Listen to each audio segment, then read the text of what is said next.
Have you ever felt like no matter what you do, no matter how hard you try, you'll never be good enough for the people who are supposed to love you unconditionally?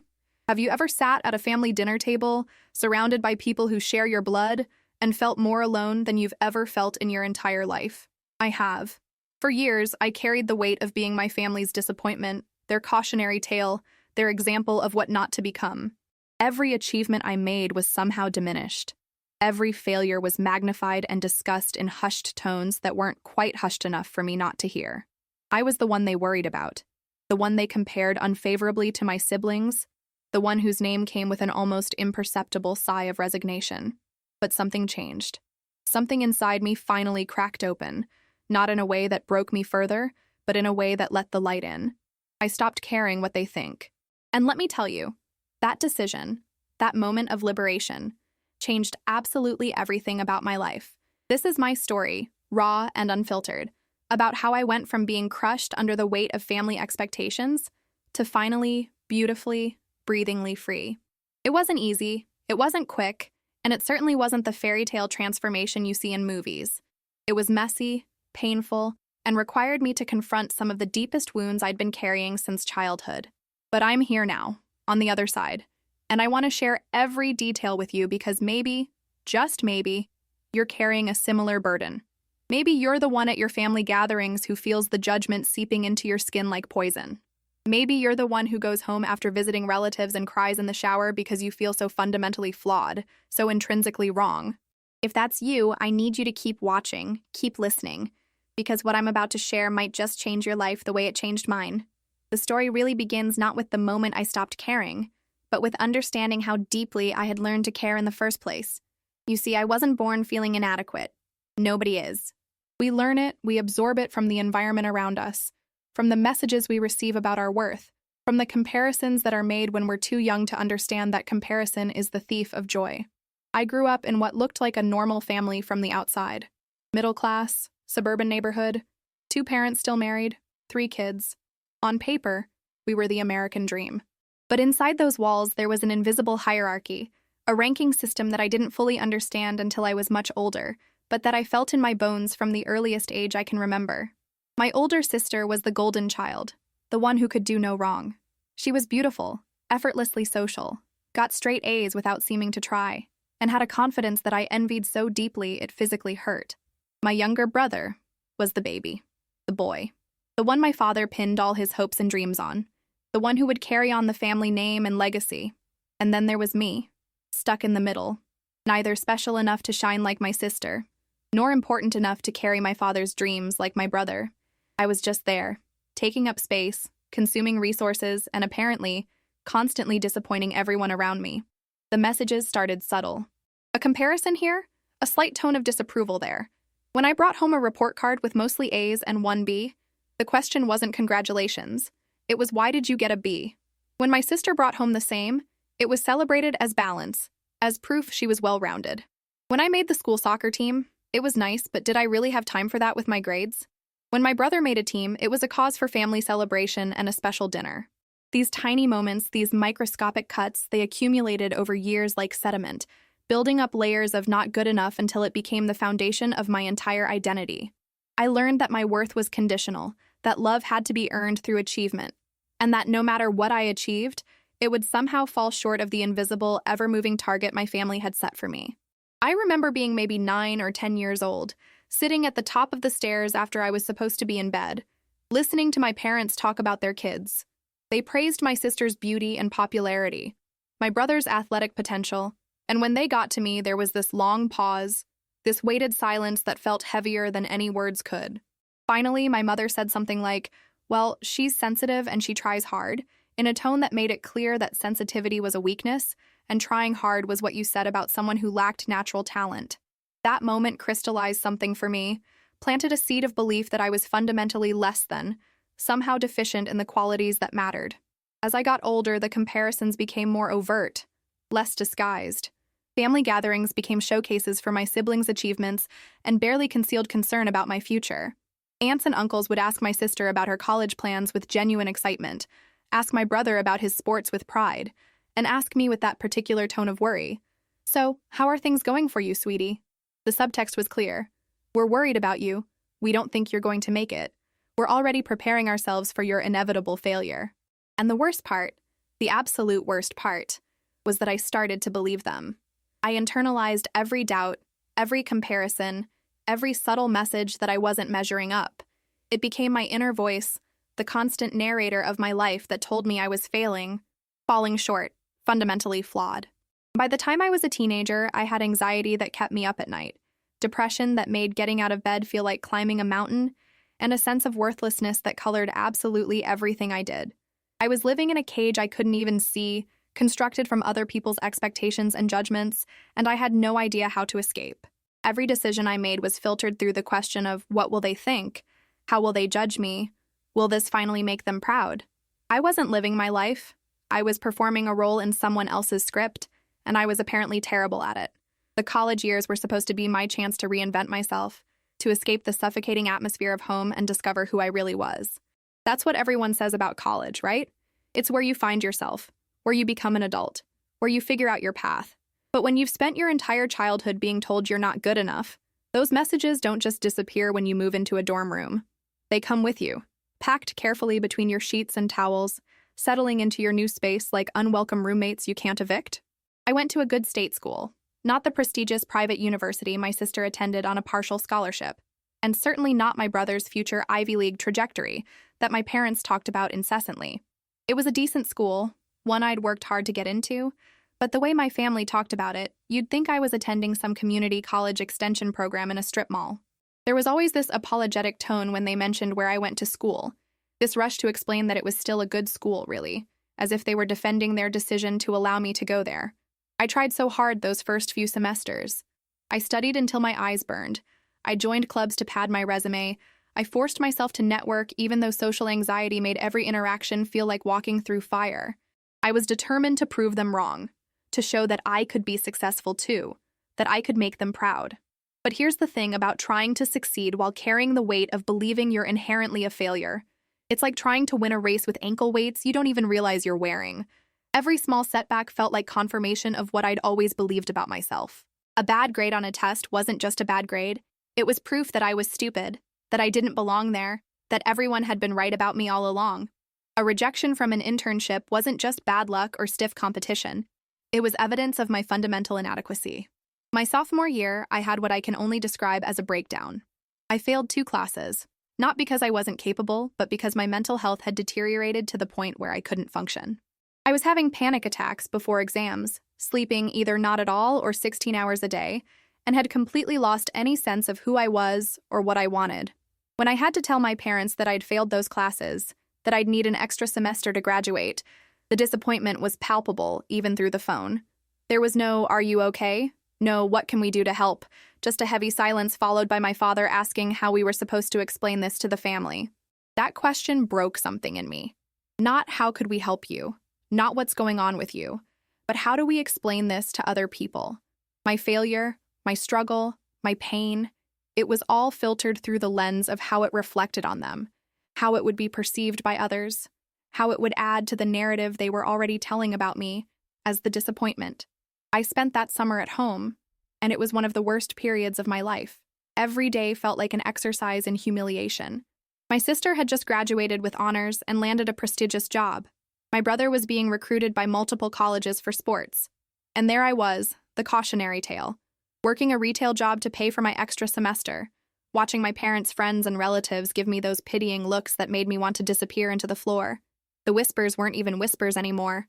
At a family barbecue that summer, I overheard my aunt telling my mother that she was worried about me, that I seemed lost, that maybe I just wasn't college material and shouldn't feel bad about that.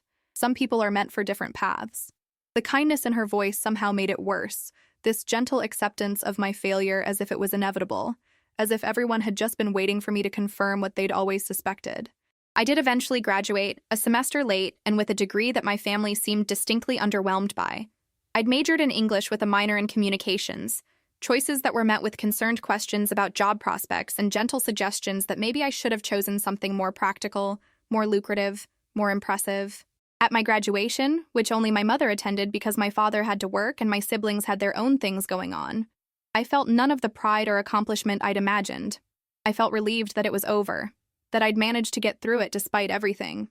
But mostly I felt exhausted from years of trying to measure up to a standard that seemed designed to be impossible for me to reach. The years after college were perhaps even harder because now there were no excuses, no explanations. I was an adult in the real world, and I was floundering. I moved to a city with a friend from college, sharing a tiny apartment and working a series of jobs that paid the bills, but didn't exactly scream success. I was a barista, then a receptionist, then an administrative assistant at a company that sold medical supplies. These weren't bad jobs, they were honest work, but they weren't the kinds of careers my family could brag about. There was no easy way to explain what I did that made it sound impressive or important. Meanwhile, my sister was climbing the corporate ladder at a tech company, getting promotions and raises, buying a condo, dating a lawyer. My brother was in college now, excelling both academically and athletically, already getting interest from recruiters, being groomed for success. And me? I was just surviving, just getting by. Just existing in this liminal space of not quite failing, but certainly not succeeding in any way that mattered to my family. The family gatherings during this period were excruciating. Every holiday, every birthday, every reunion became a performance where my siblings got to showcase their accomplishments, and I got to fumble through vague explanations of what I was doing with my life. The questions were always tinged with concern, with barely concealed disappointment. When are you going to find a real career? Have you thought about going back to school? Maybe you should consider something more stable. Are you seeing anyone? The implication was always there, unspoken, but deafening. When are you going to get your life together? When are you going to stop being such a disappointment? I started dreading these gatherings weeks in advance, feeling my anxiety ramp up as the dates approached, sometimes making excuses not to go, which only added to the narrative that I was struggling, that I couldn't handle normal family obligations. When I did go, I felt like I was watching my life from outside my body, this disconnected observer of my own humiliation. I'd watch my parents beam with pride when talking about my sister's latest promotion or my brother's game-winning touchdown, and then watch their expressions shift to something between pity and disappointment when attention turned to me. The worst part was that I'd started to participate in my own diminishment, making self-deprecating jokes before anyone else could, downplaying anything positive in my life, essentially doing their job for them because it felt less painful to beat them to the punch than to have them point out my inadequacies. Then there was the relationship situation, which added another entire layer to the family's perception of my failure. I'd been dating someone for about 2 years, a guy I'd met at work who was kind and funny and made me feel, for the first time in my life, like maybe I wasn't completely unlovable. He wasn't what my family would consider impressive. He was a musician, playing gigs at bars and coffee shops while working part-time at a music store. He had tattoos and wore band t-shirts and hadn't gone to college, choices that were apparently moral failings in my family's eyes. When I finally brought him to a family dinner, the judgment was so thick you could cut it with a knife. My father barely spoke to him. My mother asked pointed questions about his career plans and financial stability. My sister made comments about how different he was from her lawyer boyfriend, implying without directly saying that different meant lesser. My brother, taking cues from everyone else, was almost dismissive, treating him like he wasn't worth the effort of getting to know. I watched the man I cared about be evaluated and found wanting by my family, and I felt something shift inside me. This wasn't about my choices anymore. This wasn't about my success or failure. This was about control, about their need to have me fit into their vision of what my life should look like, regardless of whether that vision had anything to do with my actual happiness. After that dinner, my boyfriend, let's call him Jake, asked me if my family always treated people like that. He wasn't angry, just confused, hurt in a way that broke my heart. He said it felt like he'd been on trial for a crime he didn't know he'd committed. Like nothing he said or did could have been right because they'd already decided who he was before he walked in the door. I tried to defend them, tried to explain that they just wanted what was best for me, but even as the words came out of my mouth, I knew they were hollow. What they wanted wasn't what was best for me. It was what looked best to them, what fit their narrative, what they could present to their friends and relatives as evidence that their daughter had finally gotten her act together. Over the next few months, the relationship with Jake started to deteriorate, not because of anything between us, but because I couldn't stop hearing my family's criticisms in my head. Every time we talked about the future, I heard my father's questions about financial stability. Every time he went to a gig instead of getting a real job, I heard my mother's concerns about career trajectory. I was so poisoned by their judgments that I couldn't see what was right in front of me. A person who loved me for who I actually was, not for who they wanted me to be, not contingent on my achievements or status or ability to impress them. We broke up eventually, and I told myself it was mutual, that we wanted different things. But the truth was I'd sabotaged it because some part of me believed what my family believed, that I didn't deserve someone who made me happy unless he also made them impressed. After that breakup, I sank into one of the darkest periods of my life, and I want to talk about this openly, because I think it's important to acknowledge how deeply family rejection can affect mental health. I spent nearly a year in what I can only describe as a fog of depression, so thick I could barely see through it. I went to work, came home, slept, repeated. I stopped seeing friends, stopped pursuing hobbies, stopped doing anything that wasn't absolutely necessary for basic survival. I gained weight, which became another thing for my family to worry about. Another sign that I was falling apart, another failure to add to the list. My mother would call and make comments about how I sounded tired, how maybe I should try to take better care of myself, how she'd read about these great new diets or exercise programs. Every conversation felt like an inventory of my inadequacies, a running tally of all the ways I was falling short. The intrusive thoughts during this time were relentless and terrifying. I would lie awake at night, my mind spinning through every mistake I'd ever made, every disappointment I'd caused, every moment of judgment and criticism, building them into this towering monument to my worthlessness. I thought about how much easier everyone's life would be if I just wasn't in it, if they didn't have to worry about me or explain me or carry the weight of my failure.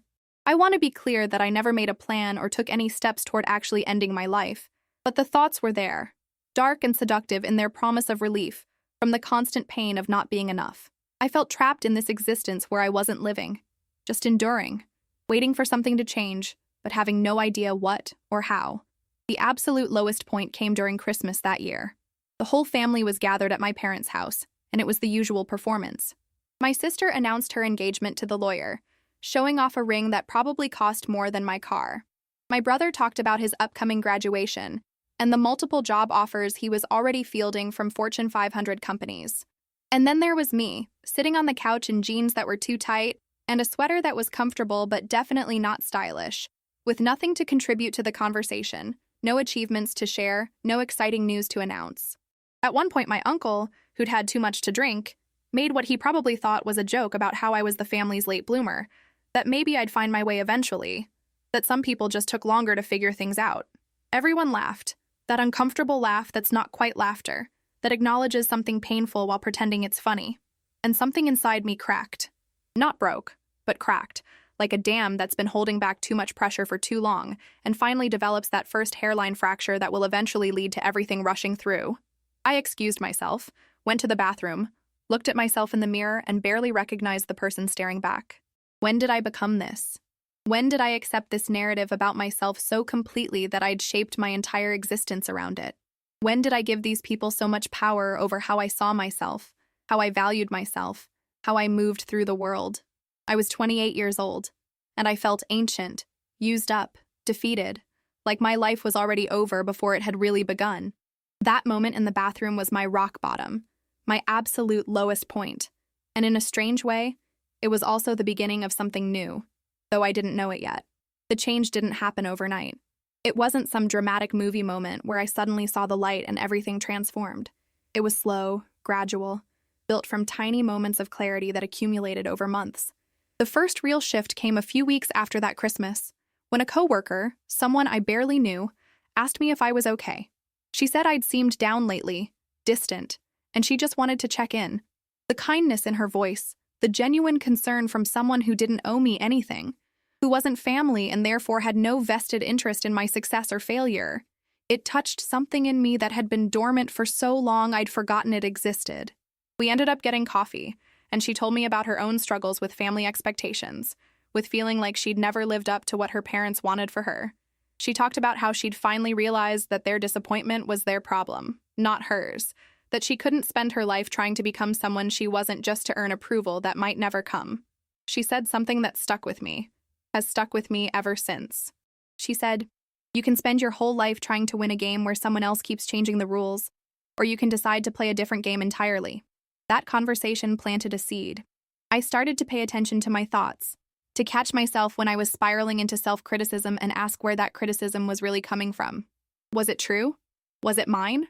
Or had it been handed to me by people who had their own issues, their own limitations, their own need to feel superior?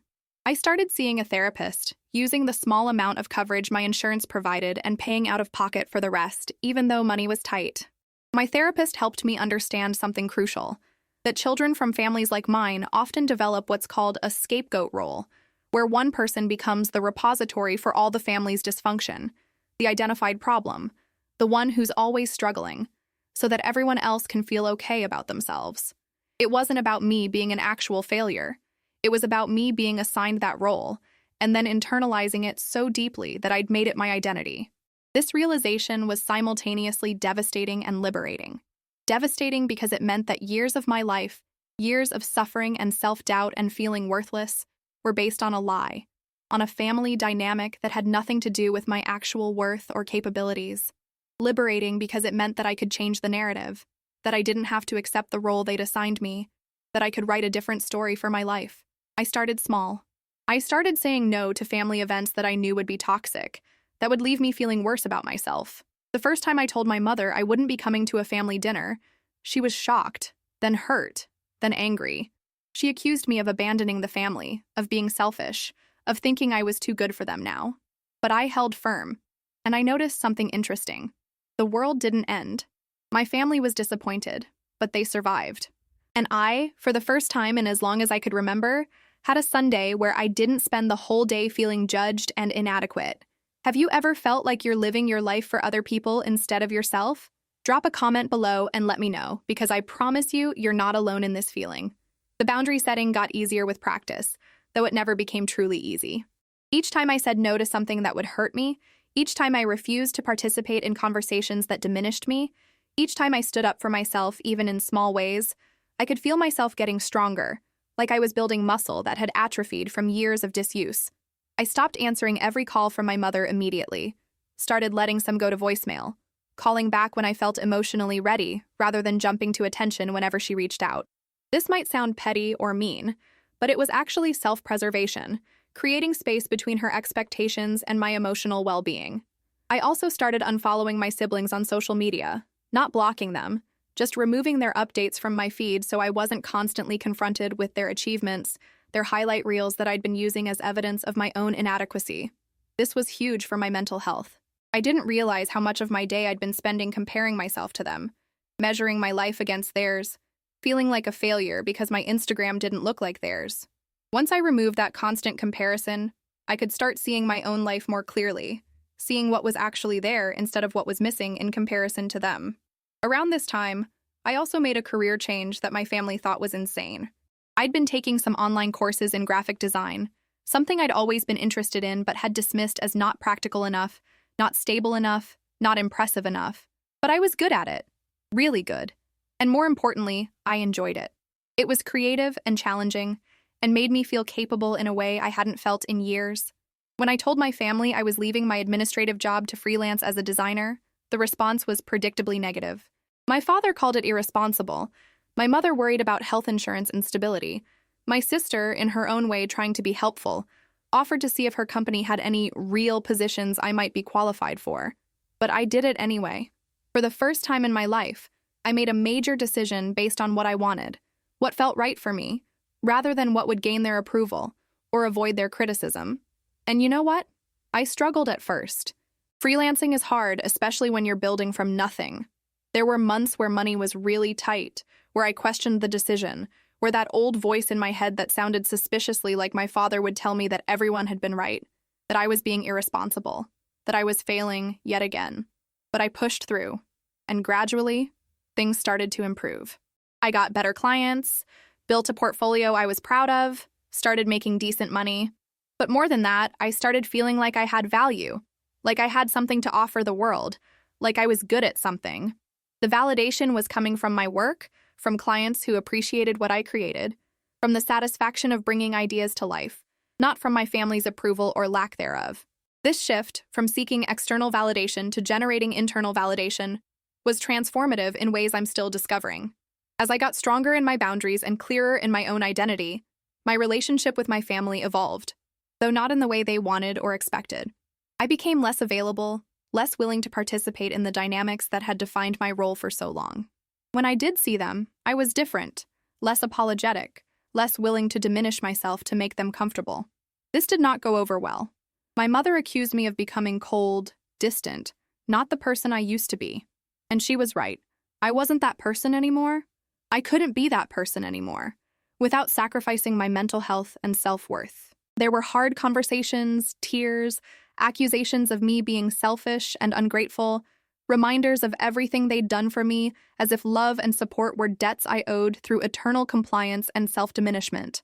My sister, interestingly, was the most angry about my changes. I think because my accepting the scapegoat role had allowed her to be the golden child, and now I was disrupting that dynamic, refusing to play my part, which made the whole system unstable. She'd make passive-aggressive comments about how I'd changed, how I used to be so sweet and now I was so defensive, how she was worried about me becoming isolated and bitter.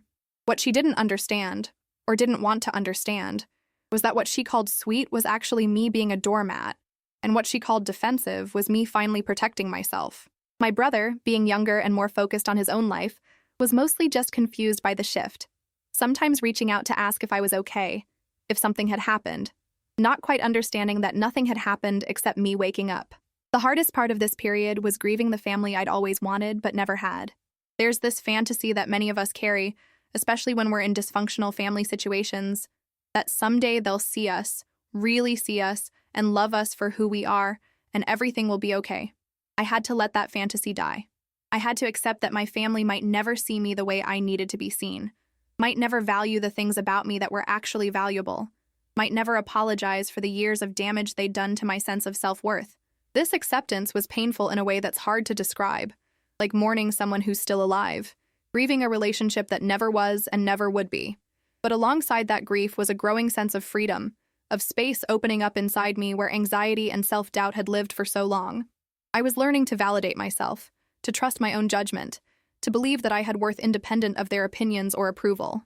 I started journaling during this time, writing down my thoughts and feelings without censoring myself, without worrying about how they'd sound to someone else. In those pages, I could be angry, petty, hurt, confused, all the things I wasn't allowed to be in real life because expressing negative emotions was seen as further evidence of my instability, my inability to handle things properly. The journal became a safe space to process everything I'd been through, everything I was feeling, everything I was learning about myself and my family. One day, about 2 years into this journey of boundary setting and self-discovery, I realized something profound. I'd gone several weeks without thinking about what my family thought of me. Not because I was avoiding them or running away, but because it just wasn't at the forefront of my mind anymore. I was too busy living my actual life, pursuing work I cared about, spending time with people who valued me, exploring hobbies and interests I'd suppressed for years because they weren't impressive enough or didn't lead anywhere practical. I'd started painting again, something I'd loved as a kid but abandoned because it wasn't a marketable skill. I'd joined a community garden and discovered I loved working with plants, getting my hands dirty, watching things grow. I'd made new friends through freelance groups and creative communities, people who knew me only as I was now, not as the family failure I'd been labeled. These people saw my work, appreciated my perspective, valued my contributions, and their view of me was untainted by decades of family baggage. It was revelatory to be seen clearly, without the filter of all those old stories and roles. I also started dating again, tentatively at first, but with a completely different energy than before. I wasn't looking for someone to validate me or save me or prove to my family that I was lovable. I was just open to connection, to finding someone who appreciated who I actually was. And I met someone, let's call her Maya, who was creative and kind and saw me in a way that felt true. When I eventually introduced her to my family, at a point where I was strong enough to handle whatever reaction they had, they were polite but cool, asking questions that felt more like interrogation than genuine interest. But here's the difference. Their reaction didn't devastate me. It didn't send me spiraling into self-doubt or make me question my choices. I could see their disapproval for what it was, their discomfort with me having a life they didn't control or understand, their need to find fault because approving would mean admitting they'd been wrong about me all along. Maya asked me afterward how I was feeling, expecting me to be upset, and I realized I was okay. Better than okay, I was free from needing their approval. Their opinion, which had once been the center of my universe, the axis around which my entire sense of self rotated, had become just one opinion among many, and not even a particularly informed or valuable one. This shift in my internal landscape was everything. I'd spent so many years giving my family power over my emotional state, over my self-worth, over my life choices, and now I'd taken that power back. It wasn't about not loving them or not wanting relationship with them. It was about not letting their limitations limit me, not letting their inability to see me clearly obscure my own vision of myself. Through therapy, I'd learned that people can only give what they have, can only see what they're capable of seeing. My family's inability to value me wasn't actually about me at all. It was about their own insecurities, their own need to feel superior, their own fear that if I was okay, if I was succeeding on my own terms, it would somehow diminish them or prove that their way of measuring worth was flawed. The real transformation came when I stopped waiting for them to change and just accepted them as they were, with all their flaws and limitations, while also accepting myself and protecting my own well-being. I could love them from a distance, could have limited contact on my terms, could show up for major events without absorbing their judgments like I used to. I developed this ability to observe their comments and criticisms with a kind of detached curiosity, like a scientist observing a phenomenon rather than a participant being affected by it. When my mother made comments about my career being unstable, instead of defending myself or feeling attacked, I could just think, she values stability over fulfillment, that's her priority, not mine. When my father expressed disappointment that I wasn't pursuing a more traditional path, I could recognize that his disappointment was about his unmet expectations, not about my actual success or failure. This mental reframe changed everything. I also got much better at redirecting conversations, at not allowing them to interrogate me about my life choices. When they asked loaded questions, I'd give brief, non-committal answers and change the subject. When they tried to give unsolicited advice, I'd thank them politely and then completely ignore it. When they tried to compare me to my siblings, I'd simply refuse to engage with the comparison, saying something like, "We're different people with different paths, and that's okay." This last one particularly frustrated them because comparison had been one of their primary tools for trying to motivate me, and I was no longer playing that game. My sister's wedding was a major test of my new boundaries and sense of self. It was everything you'd expect: lavish, picture perfect, full of important people and expensive details. I showed up with Maya, wearing an outfit I loved even though I knew my mother would think it was too casual, and I held my head high. Throughout the weekend of wedding events, there were multiple moments that would have destroyed me a few years earlier. Relatives asking what I was doing now with that particular concern in their voices. Conversations where everyone else's accomplishments were celebrated while mine were glossed over. My mother trying to seat Maya and me at separate tables until I firmly insisted we sit together. But I made it through. Not just survived, but actually enjoyed parts of it because I wasn't constantly monitoring everyone's reactions to me. Wasn't trying to make myself smaller to fit into their expectations. After the wedding, my sister pulled me aside and said something interesting. She said I seemed different, happier, but also more distant, and she wasn't sure how to relate to me anymore. For a moment, I felt that old pull to apologize, to reassure her, to make myself smaller so she could feel comfortable. But instead, I just said, "I am different. I'm healthier. And I'm sorry if that's uncomfortable for you, but I can't go back to how things were." She didn't understand, not really, and maybe she never will. She's never had to question her place in the family, never had to fight for a sense of worth independent of their approval, never had to choose between being true to herself and being accepted. In some ways, I feel sorry for her because she's still trapped in that system, still performing for approval, still measuring her worth by external validation, even if that validation comes easily to her. Now here I am, 3 years into this journey of not caring what my family thinks. And I want to be honest about what that actually means, because it's more nuanced than it might sound. Not caring doesn't mean I don't love them, doesn't mean I don't have feelings about our relationship, doesn't mean their opinions bounce off me with no effect whatsoever.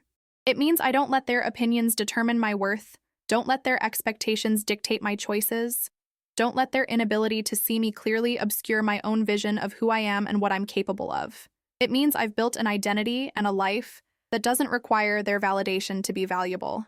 I still see them occasionally, still participate in some family events, but on my terms, with boundaries in place, with the emotional tools to protect myself when necessary. My career has actually flourished in ways I never imagined possible when I was stuck in that administrative job trying to be impressive enough for them. I have a thriving freelance design business. I work with clients I respect and who respect me. I make enough money to live comfortably and save for the future, and most importantly, I love what I do. Every day I get to be creative, to solve problems, to bring ideas to life, and it fills me with a sense of purpose and capability that no amount of family approval could ever have provided. My relationship with Maya deepened and evolved into something real and stable, built on mutual respect and genuine affection rather than neediness or a desire to prove something to anyone. We moved in together last year, creating a home that reflects both of us, filled with art and plants and music and laughter.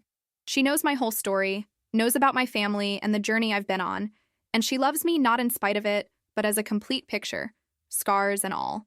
I have friendships that sustain me, creative projects that excite me, hobbies that bring me joy. I have a life that feels authentically mine, not a performance for someone else's benefit. The mental health journey continues. It's not like all the damage of those years just disappeared, but I have tools now. I have awareness. I have the ability to catch myself when I'm slipping into old patterns of self-criticism. The anxiety is manageable, the depression is under control, and most days I actually like myself, which feels like a miracle compared to where I was. I look at photos of myself from those dark years, and I can see the pain in my eyes, the way I made myself small even in pictures, the absence of any real joy or light. And I look at recent photos, and I see someone who takes up space unapologetically, who smiles with genuine happiness, who looks directly at the camera instead of away. The physical manifestation of internal change is striking when you see it laid out like that. I won't lie and say that there aren't still moments that hurt, still times when I wish things were different with my family. Sometimes I see other people's relationships with their parents or siblings, the ease and affection and unconditional support, and I feel a pang of grief for what I don't have. But I've learned to hold that grief alongside the gratitude for what I do have, for the life I've built, for the person I've become. Both things can be true at once. I can mourn the family relationship I wanted while celebrating the freedom and authenticity I've found. So what's the point of me sharing all of this with you? Of laying out my story in such detail? Of being this vulnerable about my journey from family scapegoat to liberated individual? Because I know there are people watching this who are living versions of what I lived, who are carrying the weight of never being good enough for their families, who are making themselves smaller and smaller, trying to fit into boxes that were never designed for them. And I want you to know that it's possible to break free, that you don't have to spend your entire life seeking approval that may never come, that your worth is not determined by what your family thinks of you. The path isn't easy. It's actually one of the hardest things you'll ever do. Separating your identity from your family's perception of you. Building boundaries with people you love but who hurt you. Accepting that they may never change or understand or apologize. It requires therapy or deep personal work. It requires building a support system outside your family. It requires the courage to disappoint people who you've spent your whole life trying to please. But on the other side of that hard work is a freedom that I can't adequately describe, the freedom to be yourself without apology, to make choices based on what you want rather than what will earn approval, to build a life that reflects your values and brings you joy. It's worth it. You're worth it. Your happiness, your mental health, your authentic self, they're worth more than any amount of family approval. And here's something crucial I learned. Sometimes the most loving thing you can do, both for yourself and for your family, is to stop pretending. Stop pretending you're okay with how they treat you. Stop pretending their opinions don't hurt. Stop pretending you're someone you're not just to make them comfortable. Real relationships require honesty. And if your family can't handle your honesty, if they can't accept your boundaries, if they can only love a version of you that doesn't actually exist, then maybe that's not really love at all. That's a hard pill to swallow, and I resisted it for years, but accepting it was also incredibly freeing. I stopped chasing a fantasy and started living in reality, started building relationships with people who could actually see me and appreciate me for who I am. If you're someone who's struggling with family expectations, with feeling like a failure in your family's eyes, with the weight of never being good enough, I want you to know that you're not alone. The number of people who carry this burden is staggering, and we so rarely talk about it openly because there's this cultural expectation that family is everything, that you should always love and honor and defer to your family no matter what. But what about when your family is the source of your deepest pain? What about when the people who are supposed to build you up spend their time tearing you down? You're allowed to protect yourself. You're allowed to set boundaries. You're allowed to create distance. You're allowed to build a life that makes you happy even if it disappoints them. Your life is yours to live, not theirs to control or judge or use as a measure of their own worth as parents or siblings. Have you ever felt stuck between being yourself and being who your family wants you to be? I'd really love to hear about your experiences in the comments, so drop your story below and let's create a community of people who understand this struggle. Before I close out this video, I want to leave you with some concrete takeaways, some things that helped me that might help you if you're on a similar journey. First, find a therapist or counselor who understands family dynamics and trauma. Someone who won't just tell you to forgive and forget, but will help you process the real damage and build real strategies for protecting yourself. Second, build a chosen family, a network of friends and mentors and partners who see your value and reflect it back to you, who celebrate your victories and support you through challenges without the agenda of trying to make you into someone you're not. Third, practice self-compassion ruthlessly. You've probably spent years being your own harshest critic, internalizing your family's voice. Actively work on changing that internal dialogue, speaking to yourself the way you'd speak to a friend you love. Fourth, remember that you don't owe anyone access to your life just because you share DNA. Family is supposed to be a source of support and love, and when it's not, you're allowed to limit contact, to protect your peace, to prioritize your well-being. Fifth, recognize that people can only meet you as deeply as they've met themselves. Your family's inability to see your worth is about their limitations, not your value. Sixth, celebrate your wins no matter how small they seem, especially if your family won't celebrate them. Did you make it through a hard day? That's worth acknowledging. Did you set a boundary? That's worth celebrating. Did you choose something that made you happy over something that would impress others? That's a victory. Build your own system of validation and accomplishment that doesn't require external approval. Seventh, be patient with yourself. This work takes time. You'll have setbacks. You'll have moments where you fall back into old patterns or feel weak for still caring what they think. That's normal. That's part of the process. Healing isn't linear, and becoming your own person after years of being defined by others is a journey, not a destination. Eighth, document your journey. Journal, take photos, save messages, create a record of where you were and where you're going, because when you're in the thick of it, it's hard to see progress. Looking back helps you recognize how far you've come. Ninth, find communities of people who understand. Whether that's online forums, support groups, or just friends who've been through similar things, connect with people who get it, who won't minimize your pain or tell you that you're overreacting. Validation from people who understand is powerful medicine. And finally, remember that choosing yourself isn't selfish. Our culture, especially when it comes to family, often conflates self-care with selfishness, but they're not the same. Taking care of yourself, protecting your mental health, building boundaries, these aren't selfish acts, they're necessary ones. You can't pour from an empty cup, and you can't be your best self if you're constantly depleted by trying to earn approval from people who may never give it. The life you want is possible. The freedom you crave is achievable. The peace you need is within reach. It requires hard choices and difficult conversations and the courage to disappoint people. But it's worth it. You're worth it. If this story resonated with you, if you've experienced something similar, if you're currently struggling with family expectations and feeling like a failure, please leave a comment below. Share your story, ask questions, connect with others who understand, because you are not alone in this. Understanding that there are others who've walked this path and come out the other side can be incredibly powerful. So let's build that community right here in the comments. And if this video helped you, if it gave you hope or validation or just made you feel less alone, please hit that like button. It really does help get this content to more people who might need to hear it, and it lets me know that this kind of vulnerable, honest storytelling is valuable to you. Make sure you're subscribed to Living Through It, because we're building a community here of people sharing real stories about real struggles, about overcoming obstacles and finding ourselves and building lives that actually feel authentic and fulfilling. These aren't polished, perfect stories, they're messy and real and human, just like all of us. Hit that subscribe button and turn on notifications so you don't miss future stories that might speak to your own experience or help you understand someone else's. Remember, your worth is not determined by your family's ability to see it.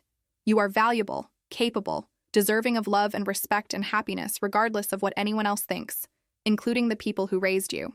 The journey to believing that, to really internalizing it and living from that place, is hard, but it's possible, and it changes everything. Thank you for watching. Thank you for being here.